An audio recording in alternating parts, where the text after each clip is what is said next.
کہ زندگی میں اب سورج نصف النہار سے آگے گزر گیا ہے. اب 44 ایئرس کی ایج میں مجھے یہ احساس ہونے لگ گیا ہے کہ اب سانس سانس گننے کا وقت نہیں ہے. اب وقت یہ ہے کہ جو وقت بچ گیا ہے اس میں کچھ کر لو، اس میں کوئی نہ کوئی لیگیسی کریٹ کر لو، اس میں کوئی نہ کوئی ایسا کام کر لو کہ لے کے آگے جا سکو. اب زندگی کی سانسیں گننے کا وقت نہیں ہے، وہ تو ہیں ہی گے چند سانسیں، وہ تو پتہ نہیں کب ختم ہو جائیں گی. اب صرف تولنے کا وقت ہے کہ اس ایک گھڑی میں سے تم کشید کیا کر سکتے ہو، اس ایک پل میں سے، ایک لمحے میں سے تم کشید کیا کر سکتے ہو اپنی آخرت کے لیے. اور ہے کہ بات عقل کی کرو، دل کی بات کیا سنوں. جب آپ کو پتہ لگ جائے کہ دل تو نفس کی راہوں پہ لے کے جاتا ہے، اور یاد رہے میں یہاں قلب کی بات نہیں کر رہا، قلب تو نفس کو پچھاڑتا ہے، لیکن جو آپ کا دل ہے وہ تو نفس کی راہ پہ جاتا ہے. تو پھر آپ کہتے ہیں کہ عقل کی بات کرو. میں اپنے دل کی بات کیوں سنوں؟ جب مجھے ایک چیز کو شعوری ادراک ہو گیا، میں شعوری طور پر ایک حقیقت کو سمجھ چکا ہوں، تو اب مجھے شعوری طور پر اس کے آگے جھکنا ہے.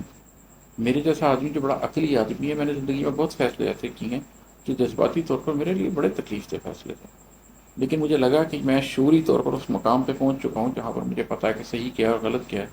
تو میں نے اپنا سر جھکا دیا کہ ٹھیک ہے اللہ، جو تیرا حکم ہے اس کے اوپر عمل کیا جائے گا. مجھے پسند ہے یا ناپسند، یہ ریلیونٹ بات ہے. اللہ قرآن میں واضح طور پر یہ بات کرتے ہیں کہ کسی اہل ایمان کے لیے یہ جائز نہیں ہے کہ جب اللہ اور اس کے رسول صلی اللہ علیہ وسلم کو فیصلہ فرما دیں تو اس کے اوپر اپنی کوئی رائے رکھے. تو میری کوئی رائے نہیں ہے، میں اپنے دل سے رائے نہیں پوچھتا، جب کوئی حکم آ جائے تو اس کے اوپر عمل کرتا ہوں. اور آخری دو شعر ہیں کہ 20 سال کا ملال ایک غزل میں کیا لکھوں. 20 سال کا ملال ایک غزل میں کیا لکھوں، بوڑھے ہو گئے عماد دیکھ میں ہوں جو کا توں. زندگی کا جو سفر ہے جہاں پر میں نے اپنے آپ کو ایک نئے رستے پر ڈالا، تو میں نے 20 برس ہونے لگے. اس میں بڑے ملال پائے ہیں، بڑے غم پائے ہیں، بڑے دکھ پائے ہیں، بڑی تکلیفیں پائی ہیں. اب ایک غزل میں وہ سارا کیا لکھا جا سکتا ہے، بس کہیں تھوڑا بہت ذکر ہو جاتا ہے، کچھ بتا دیتے ہیں جن تکلیفوں سے گزرے ہیں. تفصیلی بات پھر کبھی زندگی میں ہوگی، شاید کوئی زندگی میں سوانح لکھی تو اس میں بات ہوگی.